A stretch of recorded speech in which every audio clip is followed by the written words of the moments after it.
maanta waxaanu ka hadlaynaa caadka indhaha daboola ama cataractiga wax loo yaqaan. dad badan ayaa dhahaya qofka markuu weynaado bas le caadka indhaha daboola laga fiiqaa. sidaas ma ahan, caadku waa kala duwan. cataracti waxa la yiraahdo cataract surgery waxaa loo qeybiyaa ilaa dhowr qaabood qofka marka operationka lagu sameynayo. cataract surgery-ga wuxuu ku yimaadaa mar congenital ah, qofka uu ku dhashaa.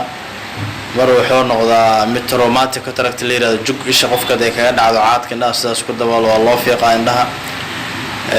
midda kale old age-ka qofka da'da sida hadda dadka odayaasha ama maamooyinka waaweyn oo kontomiyada lixdameeyada meelahaas cagacageen da'dooda waa loo fiiqaa iyagana caadkaas daboolo la yiraahdo old age cataract. mararka qaarna diseases sababi kara oo soo deji kara iyo daawooyinka steroidka qofka hadii aad u isticmaalo sidoo kale waa soo deji kara. arka dadka waxa su'aashan ugu jawaab xidadana waxay yiraahdeen qofka cunug yar indhaha loo fiiqay muxuu yahay leeyihiin. marka sidaas ay ugu qasabteen aan kilibkan yar soo duubo.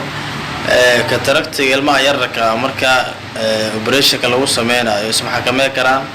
waxaa loo sameeyaa wax la yiraahdo general anesthesia, gabi ahaantiisba waa la suuxiyaa. ama dadka waaweyn oo wax garanayo badanaa waxaa loo sameeyaa local anesthesia oo isha bis ayaa la baloogareynaa, sidiisa kale xaaladiisa kale normal ayuu yahay oo wax kasta step kasta wala socon kariyaa. ama caruurta dhaqaaqooda badan sidaas daraadeed ayaa waxaa loo sameeyaa general anesthesia ama gabi ahaan baa la suuxiyaa. anesthesia iyada waxaa loo qeybiyaa ilaa 3.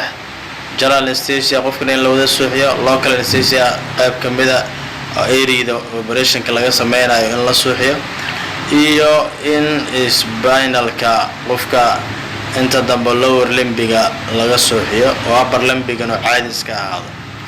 maanta clipkan halkaas ayaa ku soo gaabinayaa.